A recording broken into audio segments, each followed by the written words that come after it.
E hoje é quinta-feira, é dia dos comentários do empresário Roberto Cavalcante.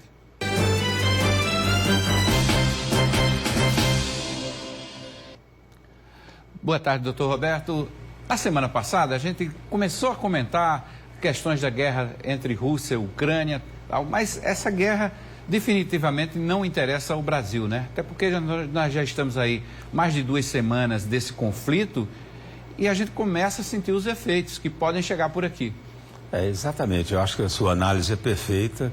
Eu acho que não interessa ao mundo. O mundo como um todo não esperava e o mundo todo está num momento inapropriado.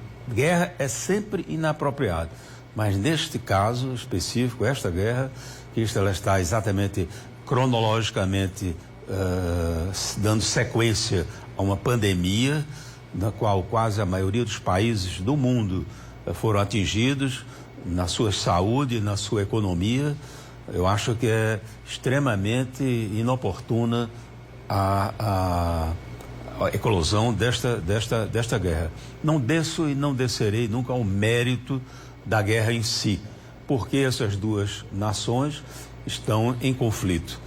É um assunto que é muito distante do Brasil, muito distante do brasileiro. Mas o Brasil sofrerá as consequências, que serão consequências mundiais e consequências específicas. Mexe no nosso agronegócio, mexe no bolso de todos com o aumento do preço do petróleo. Nós temos uma economia mundial atrelada ao preço do barril de petróleo. Então, eu acho que é extremamente lamentável. Fora, se você partir para a análise da perda de vidas humanas, do constrangimento de milhares de famílias que estão na zona de confronto, eu acredito que se nós tivermos mais um pouco de habilidade na gestão mundial, nas relações exteriores mundiais, nós temos que buscarmos formas de entendimento, que essas nações busquem ter os seus interesses defendidos e ter, ao mesmo tempo, não trazerem na bandeja para o mundo, numa época dificílima para todo o mundo, uma guerra que poderá ter consequências imensuráveis. Verdade, a gente está criando lá uma zona muito grande de imigrantes, né? De refugiados, por conta dessa fuga em massa da Ucrânia. Também está criando uma inimizade muito grande entre duas nações vizinhas, não é? Mas tem esse processo de recuperação, que vai ser muito demorado para a Ucrânia, né? Isso. Eu acredito que nós temos vários exemplos, nós passamos por várias guerras. Das guerras macro aí, eu nasci pós Segunda Guerra Mundial. Mas você veja, o Japão, ele teve a competência de se refazer, a Alemanha teve a competência de se refazer, mas com auxílio do mundo.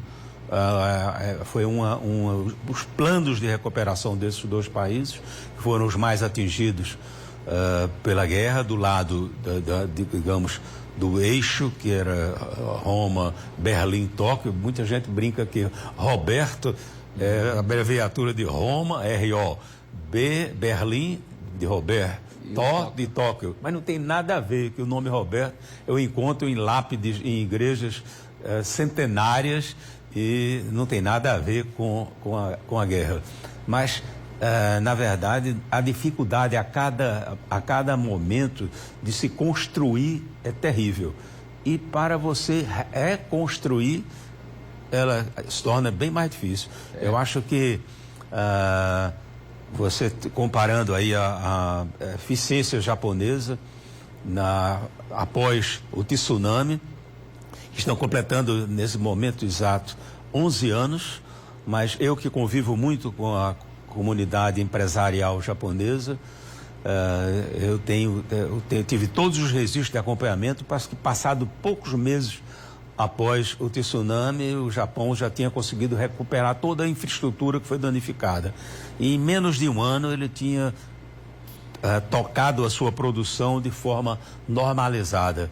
Mas é coisa de perfeccionismo japonês.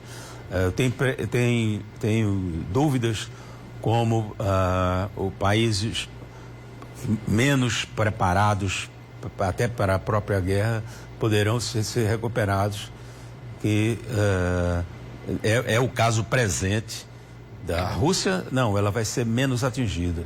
Sim, é porque ela não foi atacada, né? Ela está atacando. Isso. Agora, o senhor citou o caso da Segunda Guerra, o Japão saiu da Segunda Guerra, a Alemanha também, duas superpotências, né? Já naquela época, mas tiveram ajuda externa, né? Muito forte, com o Plano Marshall. Isso. Não é isso? O problema da Ucrânia é que ela é um país que culturalmente é muito próxima da Rússia.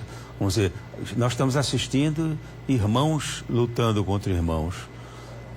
Eu tenho uma pena enorme, porque o próprio país, Ucrânia, as cidades, existem monumentos imperdíveis. E mesmo nessa guerra que hoje é uma guerra cirúrgica, os foguetes, diferentemente dos bombardeios antigos, que devastavam regiões, hoje os bombardeios são específicos. O cara quer destruir uma usina nuclear, destrói uma usina nuclear. Quanto é para refazer uma usina nuclear? E a radioatividade que isso pode trazer, não só para a Ucrânia, mas para a própria região leste, o leste europeu como um todo.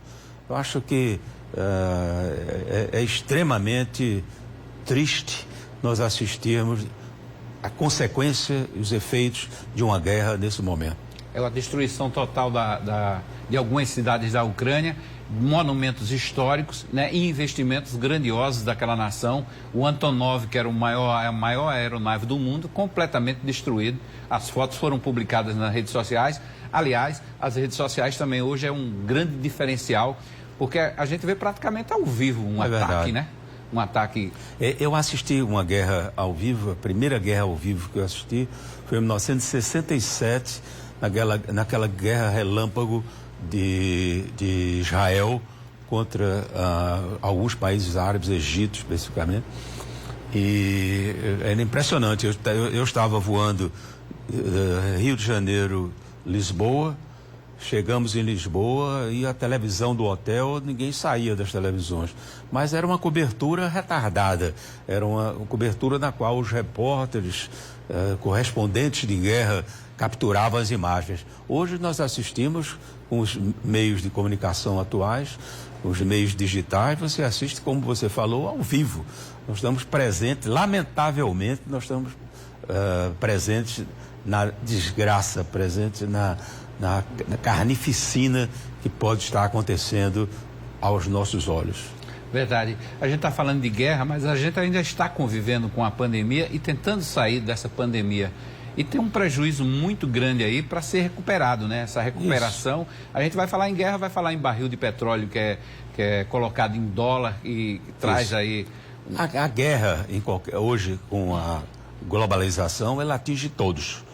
Vamos dizer, não existe país que cruze inimizade com outro que não reflita num terceiro, num quarto e na comunidade mundial como um todo.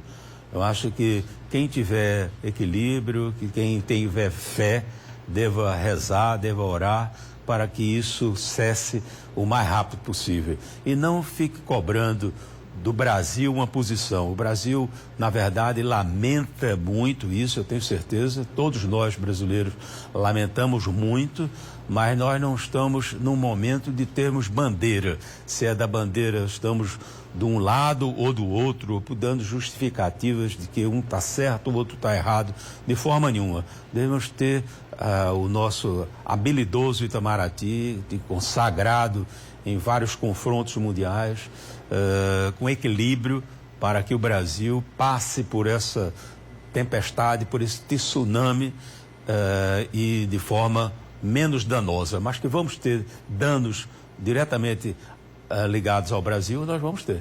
Verdade. A gente vai falar de outro tipo de dano no próximo bloco, vamos falar dos danos que a pandemia vai deixar e que a gente vai levar um tempo para recuperar. Infelizmente, esse processo de pandemia ainda continua, a gente vai ter que aguardar alguns meses ainda para sair desse processo. A gente vai fazer uma pausa bem rapidinho e na volta a gente continua aqui em seguida com a segunda parte dos comentários do empresário Roberto Cavalcante. Fique ligado que a gente volta bem rapidinho.